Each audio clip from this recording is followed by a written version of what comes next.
Hello everyone, welcome to The Green Man. Hope you're all good and well. So we go into the 13th episode now of the Dark Horse Disc series, and joining me today for this special episode, we've got a new guest on the channel.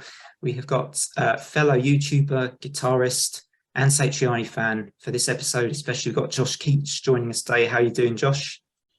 I'm good, thanks. Thanks for having me on for this episode. Yeah, you're welcome. You're welcome. I mean, like I was saying before we sort of started recording the call, good to find somebody who's a Satch fan, because I don't know too many Satriani fans, so always good to find like-minded Satch fans. So we're talking about his 15th album today, Shockwave Supernova, which I think, Josh, you've got with you as well on CD. And this was released on the 24th of July in 2015. So what we're going to do is start with the usual format, and Josh is going to go first, talking about your first impressions of this and why you think it might be a bit of a dark horse. Okay, so first time I got this was about 2019, I think. And I'd actually quite subsequently, before I actually listened to this, I knew of a song on here because my old covers band that I had in college, we were going to do a song off this album. We'll get to that song eventually. Oh, right. Yeah. We were going to do a song off this, but it never happened.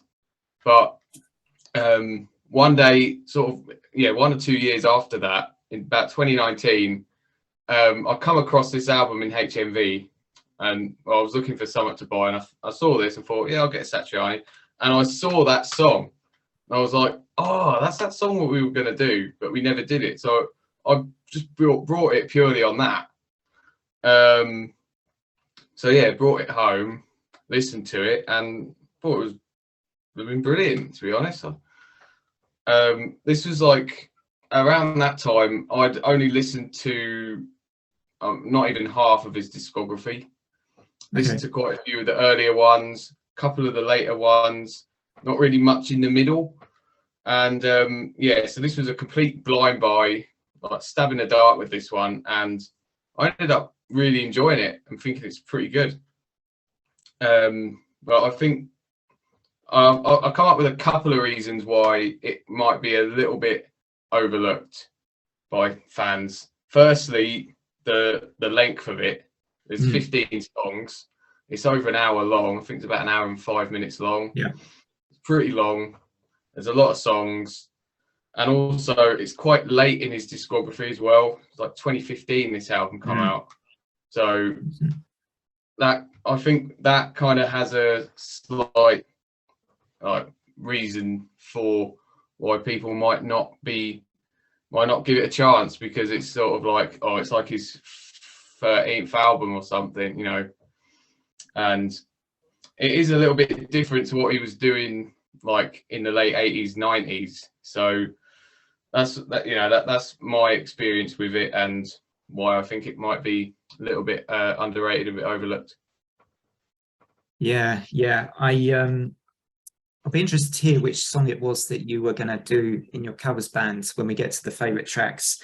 Maybe it's not a favorite track though, but I'm going to assume it is a favorite track. But so I listened. I think I downloaded this. I didn't get it on CD actually till quite recently. I decided, I like it enough to get it on CD. I've got most of his albums on CD actually, thinking about it. So I remember thinking, I remember really liking Unstoppable Momentum, which was one of the reasons when this came out, I thought, oh, I do want to check this out, because I really liked his last album. And if you really like an artist's last album, you're generally more likely, I think, to think, well, I'm going to check out the next one when that comes out. So I listened to this and I liked it quite a lot. I think there are a couple of tracks which stuck with me straight away, and others which perhaps a bit less so. But the more time I've had with it, I think perhaps it kind of, I've liked it a little bit more than my early impressions of it. And I'd say I think it's a dark horse. I think you're right. I think it is quite bloated. It is a little bit over an hour, and whether or not it needs to be, there are personally for me 3 or 4 tracks I'd probably ditch from this album personally.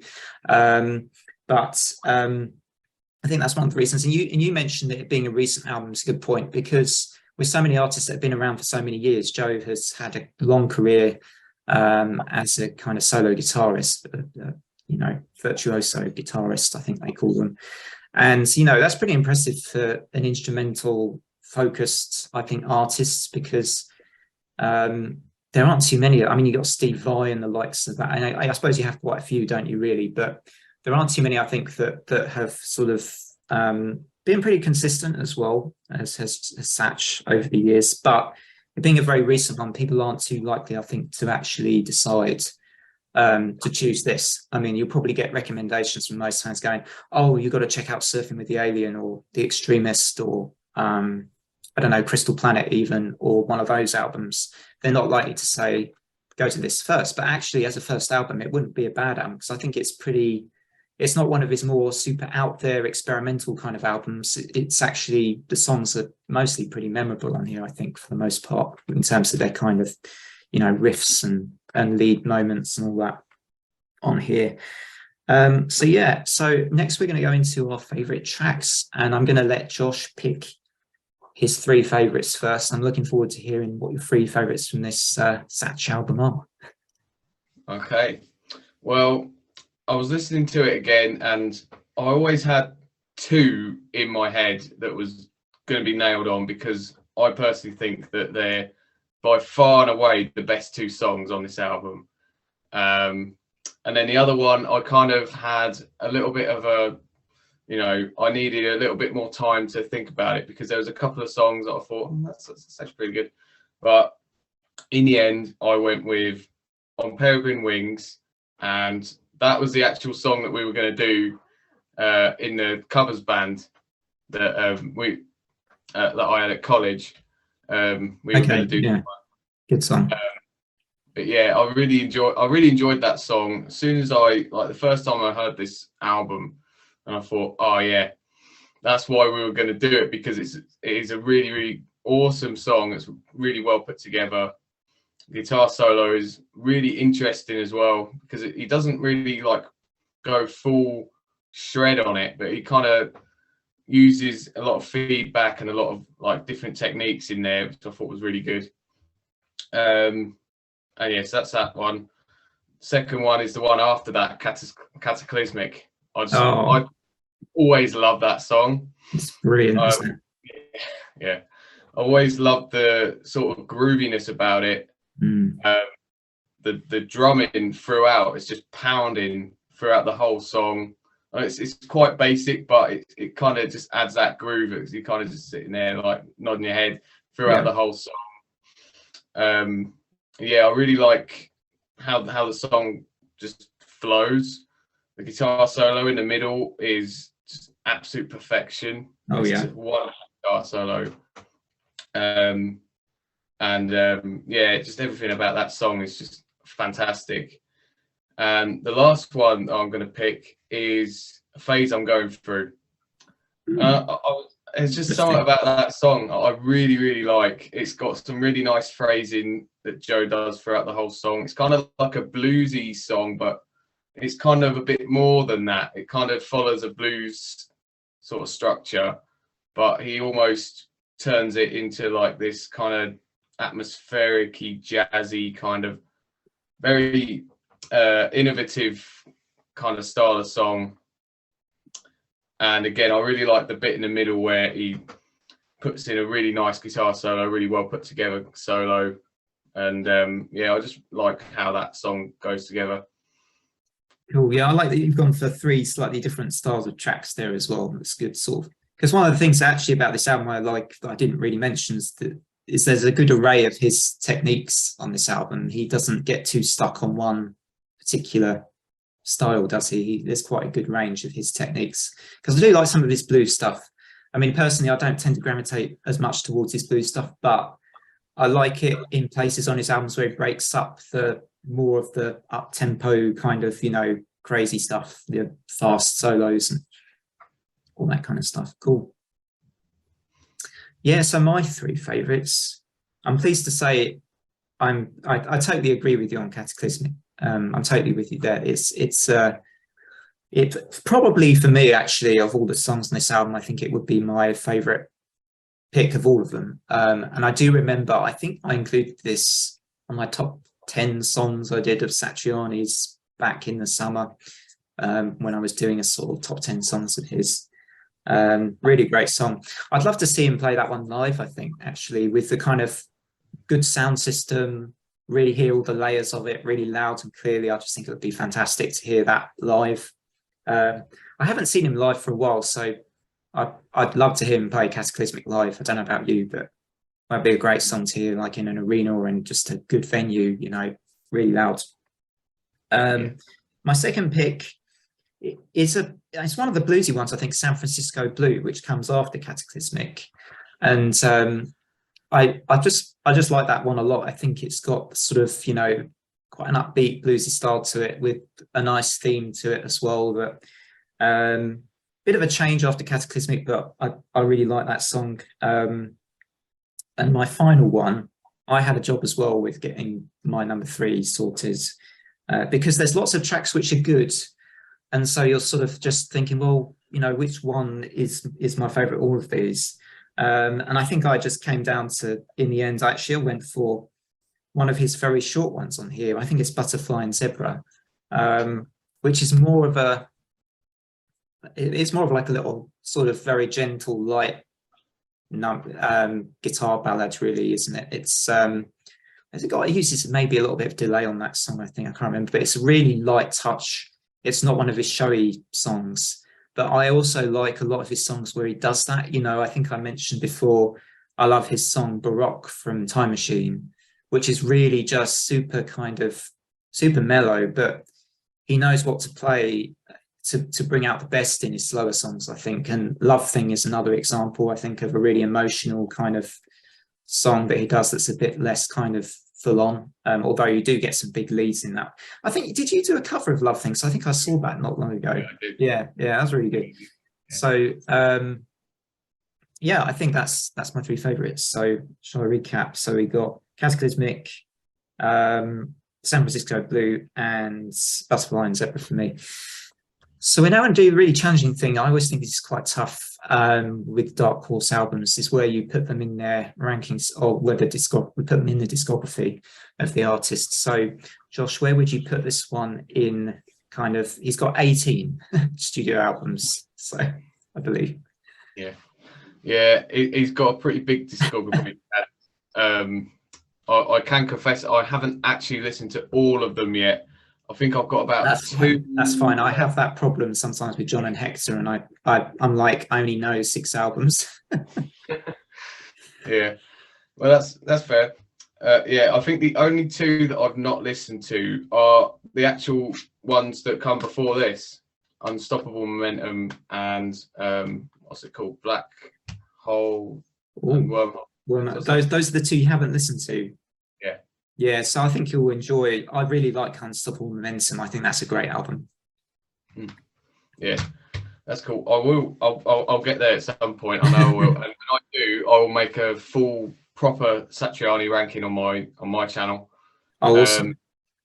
But yeah, thinking about it, I've been kind of thinking about it for a while now. Ever since, you know, especially that I've been getting towards, you know, listening to them all now.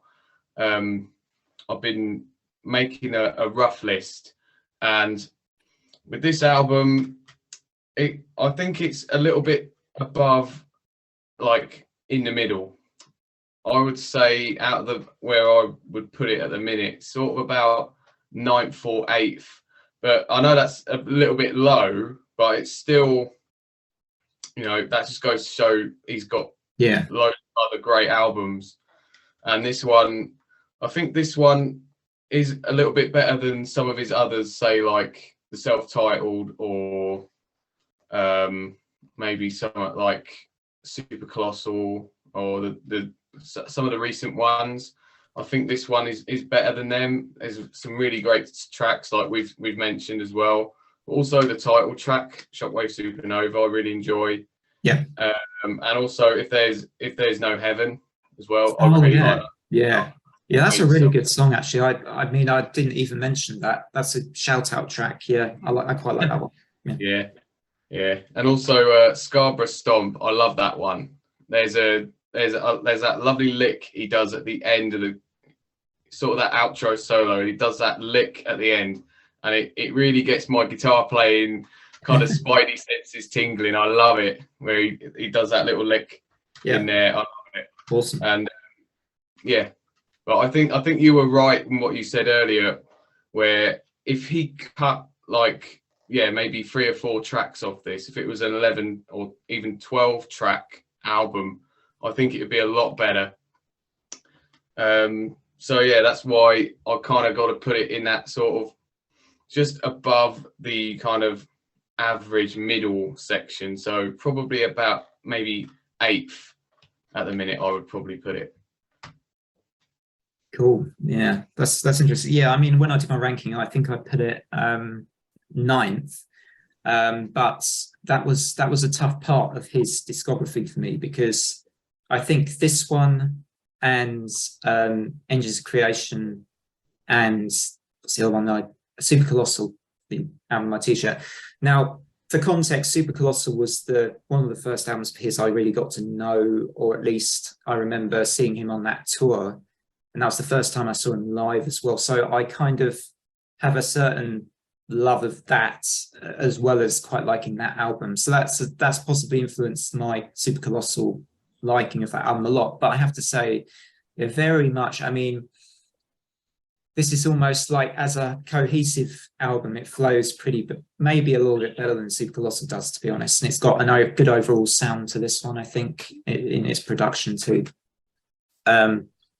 So I think it's 7th, 8th, or 9th is what I'm saying in short. My top 6, I think, are pretty fixed. Well, my top 4 are absolutely fixed. I would never change my top 4, which would be Extremist, Surfing with the Alien, Crystal Planet, and Flying in a Blue Dream. And I've said on my rankings how much I enjoy those albums already, so I don't need to kind of revisit that again. Elephants and Mars, his newest album, I really like, just as it's sort of unique to me, as nothing much I've heard from him before. People are comparing it to Engines Creation a bit and stuff, but I think it's better than Engines Creation personally, that album.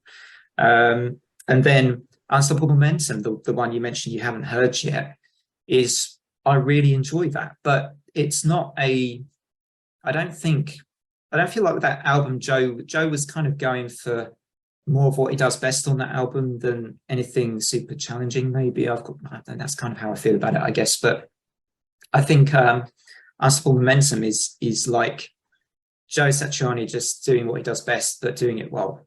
So yeah, do check that out if you ever get a chance, because it's pretty awesome. Maybe after this call, you could go straight to Unstoppable Momentum.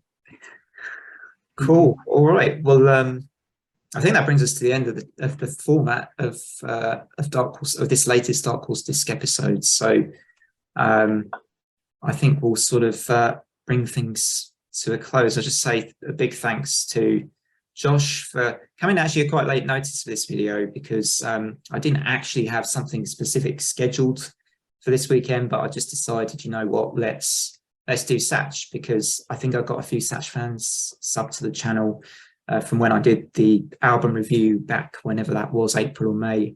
And I thought, you know, knowing Josh is a big fan of Satch as well, let's do this as a Dark Horse disc, because I think it is pretty underrated. So yeah, and don't forget to subscribe to my guest channel, Keech's channel. He does kind of performances on guitar, video clips from his new EP. Was it Warrior in the Clouds, right? Yeah. And you know, you've got your sort of own coverage, your album reviews, and you do some live streams, I think I've seen sometimes too. Do you want to give a quick word about your channel? Yeah. Well, I do covers, other different guitar stuff. I talk about all sorts of like rock and metal music things. At the minute, I've just made a Slipknot album ranking, and that's going to be coming out next week. I'll watch that. Yeah. Have a good look out for that. And yeah, of course, I've been making my own music and getting that out there. And I'm actually going to have an announcement on that fairly soon. Cool. Getting stuff ready for for something to come out soon. So yeah, if that's what you're into, then come on over. Yeah, for sure. So go drop a sub to Josh's channel, and don't forget where I'm about. I think I may be 1 or 2 away at this point from 300 subs. So if you're thinking of maybe dropping me a sub as well, just click on the subscribe button. And otherwise, from me and Josh, thanks for joining us for this special episode of Dark Horse. Till next time, bye for now.